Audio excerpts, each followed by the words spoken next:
Poštovani gledaoci, dobroveče. Vi pratite informativni program Humane TV Plus Lapovo. Moje ime je Janko Ilić, a evo šta smo vam pripremili za današnji dan. Dobrodošli na Dečiji festival Deca su naša budućnost. Ja sam vaš domaćin i moje ime je Miloš Bogdanović. Ovdje sam došao kako bih sa svojim drugarima iz Beograda prikupio što više donacija za našu porodicu Mitrović.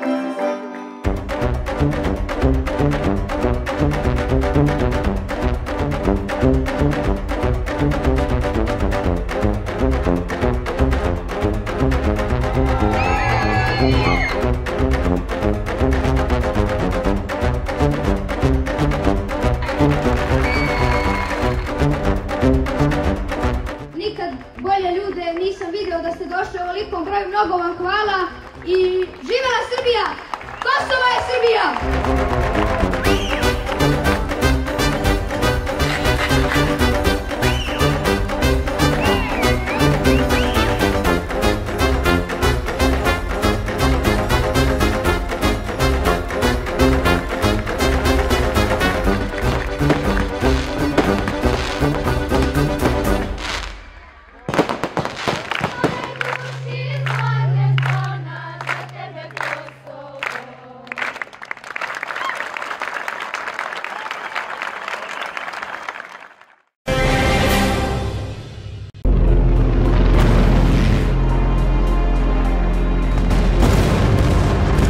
We have a situation here that can seriously compromise the beginning of the Halyard mission.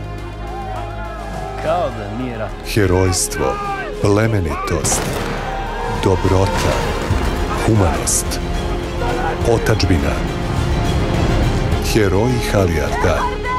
Film Radoša Bajića u bioskopima od 12. oktobra.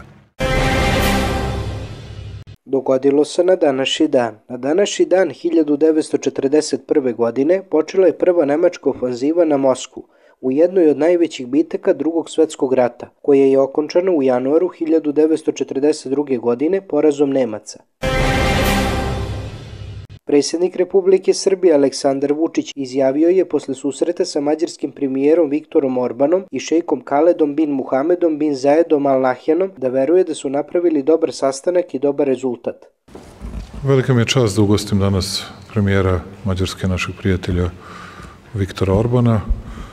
Takođe, izuzetnu čast smo imali obojice da razgovaramo sa princom Haledom, prestolonaslednikom i sinom šejka Muhameda bin Zayeda Al Nahjana. Dakle, razgovarali o svim važnim strateškim pitanjima i čak usvojili jedan, čini mi se, dobar zaključak koji se tiče formiranja timova za logistiku, dakle, jer smo, naše dve zemlje smo zemlje bez luka, bez mora i u zavisnosti smo od Konstance, Kopra, Soluna, Pireja i nekih drugih i moramo da pronalazimo nova rešenja za izvoz i uvoz naših roba, zatim bezbednost u oblasti vode i hrane, energetsku bezbednost, analizu dostupnosti radne snage svih profila, posebno zanatskih.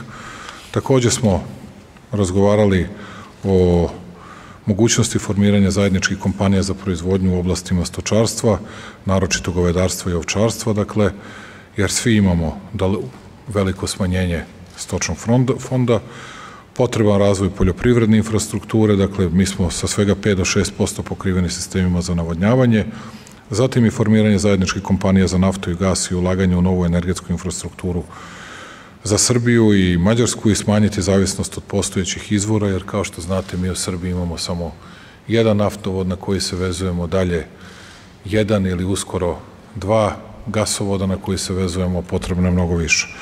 Dakle, nešto što čini život, nešto što predstavlja život, bilo je od posebnog značaja za nas danas. Također razgovarali smo i o geopolitičkim stvarima. Ja sam preneo i našim gostima šta je to što se dešava kod nas u regionu.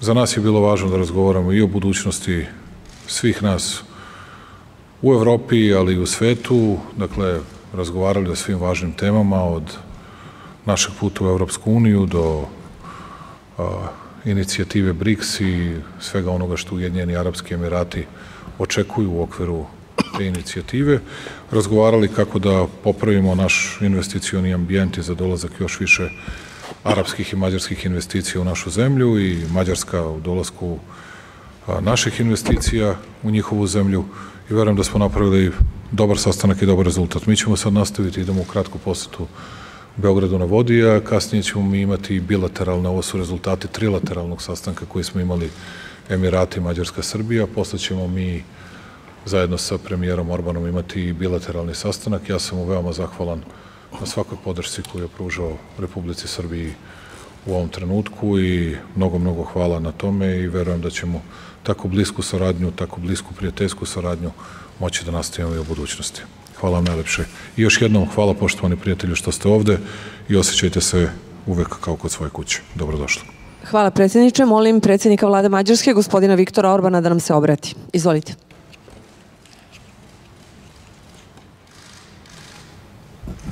Jó napot kívánok, tisztelt Hölgyeim és Uraim, ilyen tisztelt elnök úr. Dobar dan, dame i gospodo, uvaženi predsjedniče, dragi Aleksandre.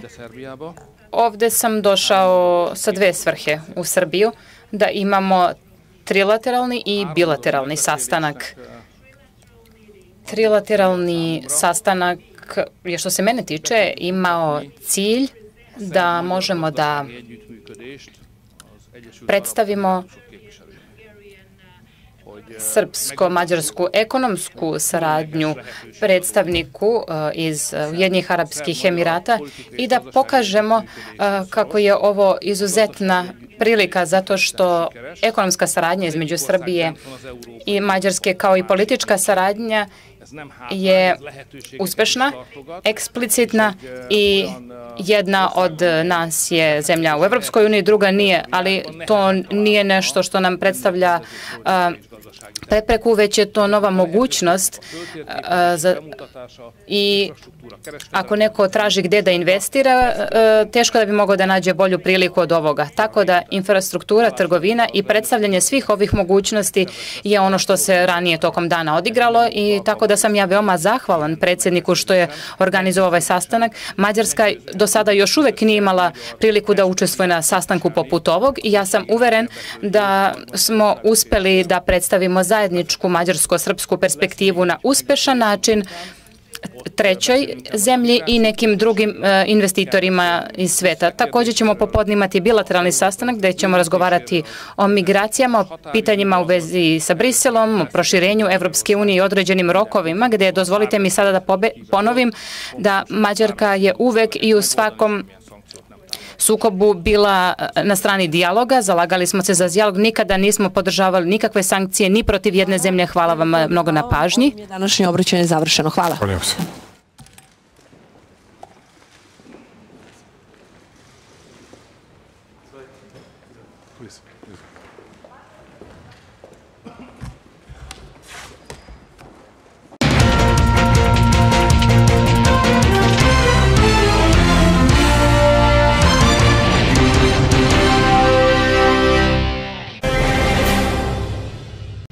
Predsjednik Republike Srbije Aleksandar Vučić razgovarao je telefonom sa državnim sekretarom Sjedinjenih Američkih Država Antonijom Blinkenom. Imao sam dug i ne lak telefonski razgovor sa američkim državnim sekretarom Antonijem Blinkenom, kojeg sam detaljno upoznao sa činjenicama u vezi sa posljednjim događajima na Kosovu i Metohiji. Saglasili smo se da je neophodno da dođe do deeskalacije kao i u pogledu veće uloge KFOR-a i Srbija će tu ulogu uvijek i svakako podržati. Onome što je važno za budućnost, voda, hrana, kako da opstajemo i kako da udružujemo snage zajedno sa Mađarima i Emiratima. Sa Viktorom Orbanom imao bilateralni sastanak ovde, razgovarali o svim zajedničkim projektima, o geopolitičkoj situaciji i onome što moramo da uradimo. Međuvremeno, ono što želim da vas obavestim, imao sam dug telefonski razgovor, ne lak razgovor sa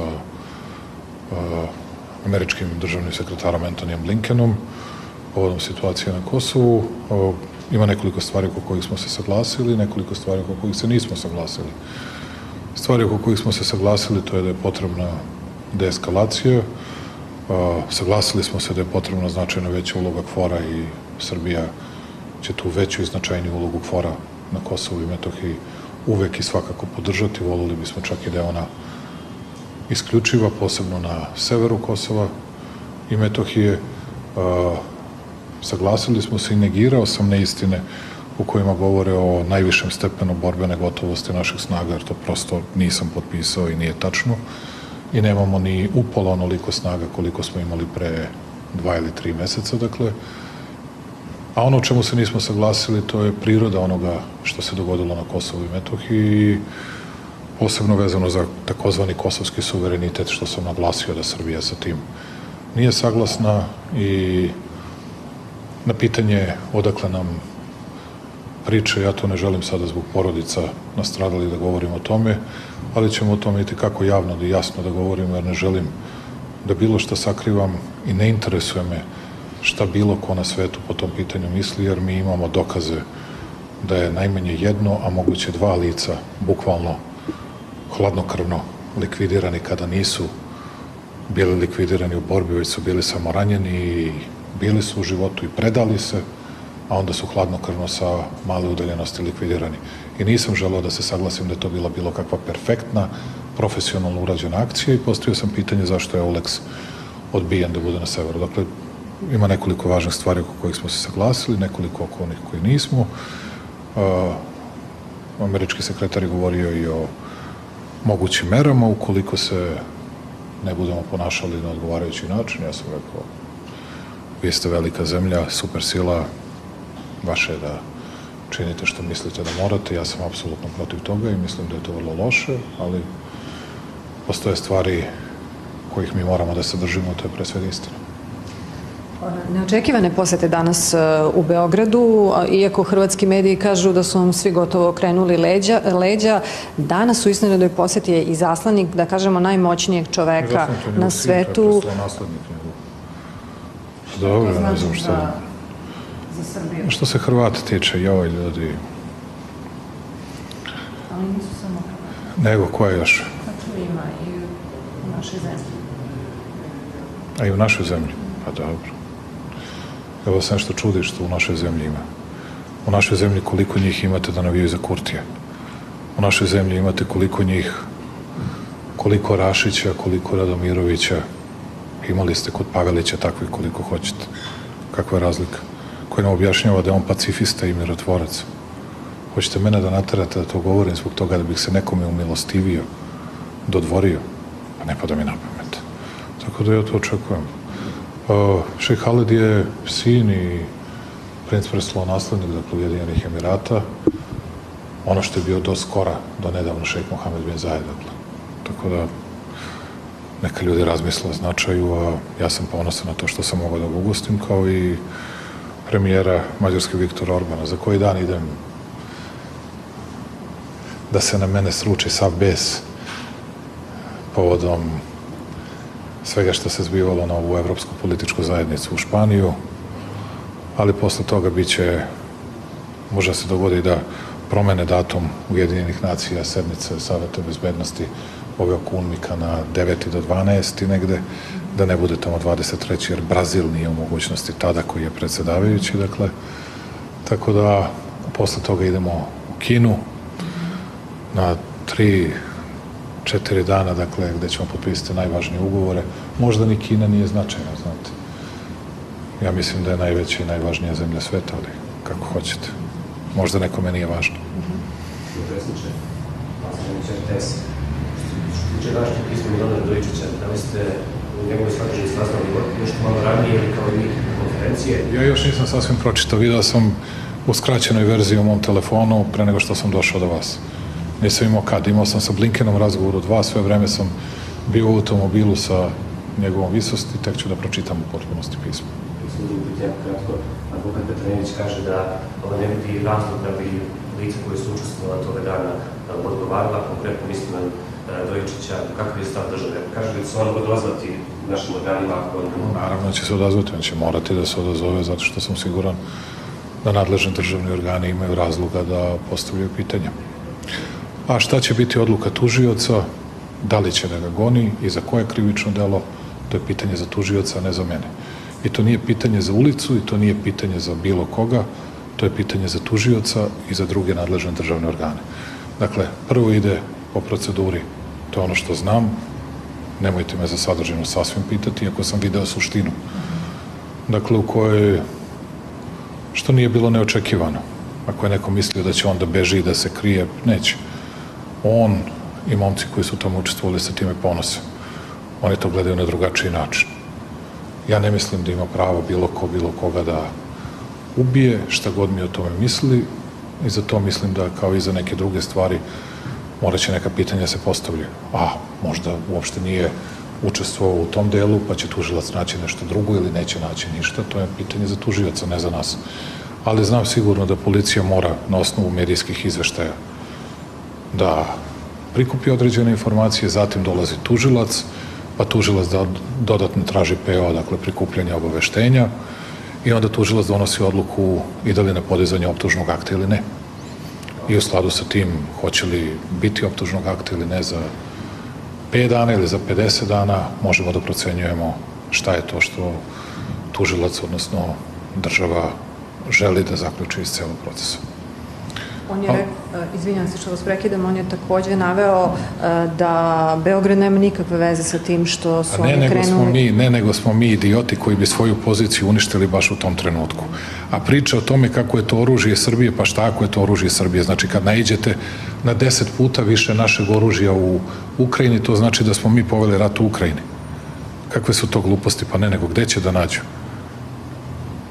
Mislim, to ništa ne razumemo o čemu se radi, ali očigledno da je mnogima potrebno da naprave hajku protiv Srbije i očigledno da su mnogi želeli da Srbija bude kažnjena. Ali dobro, vidjet ćemo kako će to sve da ide. Danas su oni upali na sever Kosova, rekli su da su išli najvećim delom na imovinu Radojčiću, međutim Kosovska Mitrovica, KBC nije njegova imovina, nego je to imovina države Srbije. A uopšte njih ne interesuje to. Oni sad mogu da rade šta hoće. Zato što su dobili, kao što sam rekao, carte blanche od svojih spoljnih savjetnika, od svojih spoljnih pomagača. Ono u šta mene nećete da ubedite, ja neću da dalje pričam o tome zbog supružnika i dece, dok ne prođe sve ovo, a onda ću da pričam na sav glas, makar bio jedini u svetu, makar bio kažnjen čime god hoće, kako god hoće. Ja imam, naša država ima dokaze i gonit će hladnokrvne ubice. Mi imamo dokaze, imamo i izjave, imamo i fotografije koje to potvrđuju. Tako da te priče o divnim profesionalcima i o svemu drugom koji se suprotstavljaju srpskom terorizmu i tako dalje, pa to možete vi da govorite. Možete da obmanjujete sebe, možete da obmanjujete svetsku javnost. Mene ne možete. Ja znam šta je istina, imamo dokaze za to i mi ćemo o tome javno da govorimo. Rekli ste da ste sa gospodinom Blinkenom razgovarali i o nekim kaznenim merama. Borelj je danas nije isključio mogućnost da možda Srbiji to preti, a NATO šalje dodatne trupe na NATO neka šalje, NATO nam ne smeta ništa. NATO neka šalje. NATO neka šalje, manje će moći Kurti da divlja. Dobra vest. Što se ovih prvih vesti tiče, da vidimo samo šta će tačno da nam kažu. I sve će ljudi u Srbiji da razumeju. Zašto je neko samo to čekao? Kao što vidite, Kurti samo na tome insistira, ništa ga drugo ne interesuje. Kao i neke zemlje članice, a koje uvezuju to što nismo uveli sankcije Rusiji, neki drugi to što brže rastemo nego ne znam ko, okej, da vidimo kako će to da ide. Biće to interesantno u Granadi kad ih se skupi jedno 20 protiv jedne Srbije, ali dobro, biće interesantno. Ljudi da ne brinu. Zadržat ćemo, nadam se, i stabilnost, i mir, i uprkos velikim mukama na kojima smo bili, i zemlja će svakako ići napred. Ni na koji način nećemo ugroziti njen ekonomski napredak i mislim da će ljudi na kraju krajeva biti zadovoljni. Uostalom, od 1. oktobra sad kreće povećanje penzija. Za dan, dva mi danas čekamo konačne podatke, petak je 29. ako se ne varam, čekamo podatke o prihodima koje ćemo da imamo i to su za nas važne vesti. Dok čekamo taj 1. oktobar, imam još dva pitanja. Ti kosovski Srbi, odnosno Srbi koje ste pomenuli, taj ministar Rašić, ali i Bogdan Bogdanović koji je uzdanica Kurtijeva, što se... Pa da, to se sada širi društvenim mrežama kako konzumira drogu. Kad sam vam ja rekao da je narkodiler i da je narkoman, on rekao da će da me tuži. Evo ga sad snimak kako uživa u drogi, da ga vidite, to Kako ja pijem čaj, tako on pije kokain. Samo on na nosa, ja na usta. To je jedina razlika. Su to pravi predstavnici? Kakvi predstavnici, ljudi? Ko Besarović što je bio pravi predstavnik Srba kod Pavelića? Pustite, bre, to su sramne priče. Ti ljudi ne predstavljaju nikoga. Ti ljudi ne predstavljaju nikoga, ni sebe ne predstavljaju. Nisu obično pri svesti. Da sebe predstavljaju, moraju da budu pri svesti. Sa toliko kokaina ne možete ni sebe da predstavljate. A ovi drugi što... A vidite, govorili su da lažem, ali tako bilo?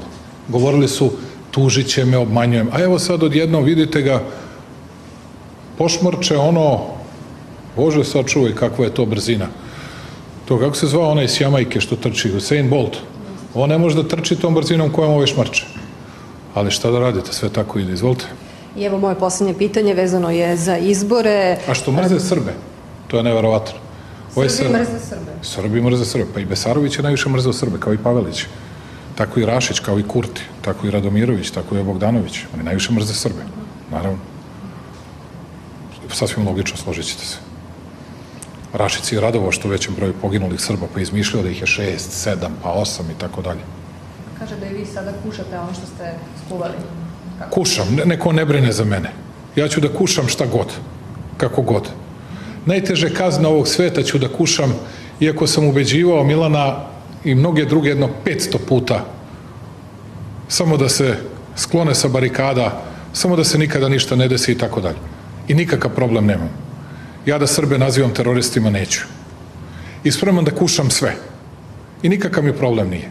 A znate, neki ljudi dokušaju i svoju slavu i poštovanje kod ljudi. A neki ljudi ostanu krpe do veka, pa sad vi birajte šta hoćete da budete.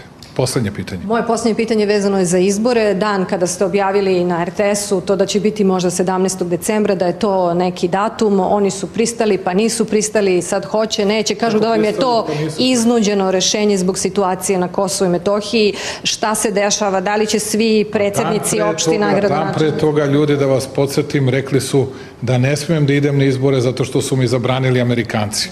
Jel tako? To je rekao onaj njihov stručnjak iz Ponoševe partije. Onda su dan posle toga rekli ne može da ide zbog situacije na Kosovu, ne pada mu na pamet, ići će na proleće ili leto. Kad smo rekli nema problema, mi izvršavamo i želimo da vam izađemo u susret, da ispunimo vaše zahteve. Oni kažu nemojte molim vas da nam ispunjavate zahteve, šalili smo se, mi smo bez veze napisali da hoćemo izbore, nadajući se da vi ne smete na izbore. A sad kad vi smete na izbore, onda se nama ne ide na izbore. Ali ne radimo mi to zbog njih.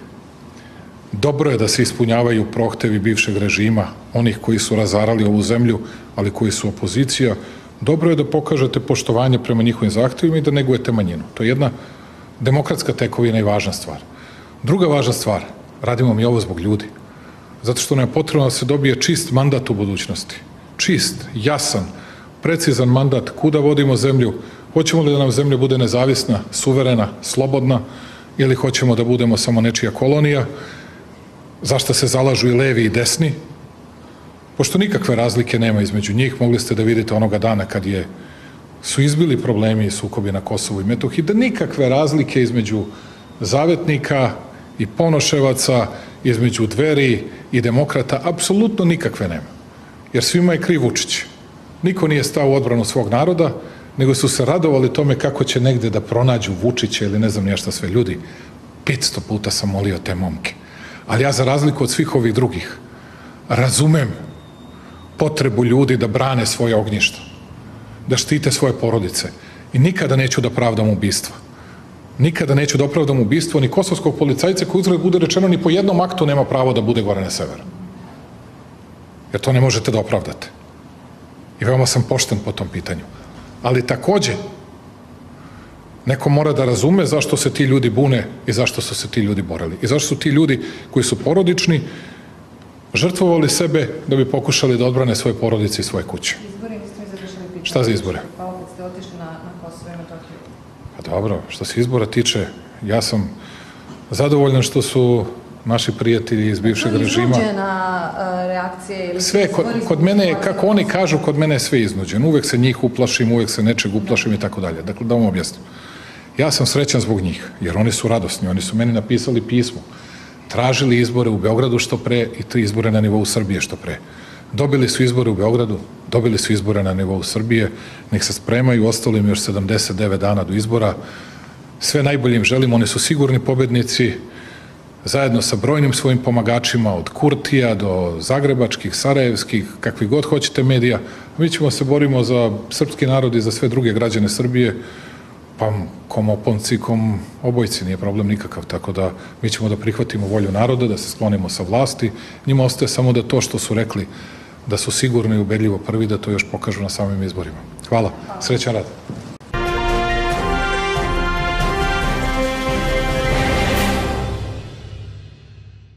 Vremenska prognoza. Sutra u Lapovu prepodne kišovito. Temperatura od 10 do 23 stepena. Poštovani gledaoci, pratili ste informativni program Humane TV Plus Lapovo. Vidimo se sutra u istom terminu. Ostanite uz nas.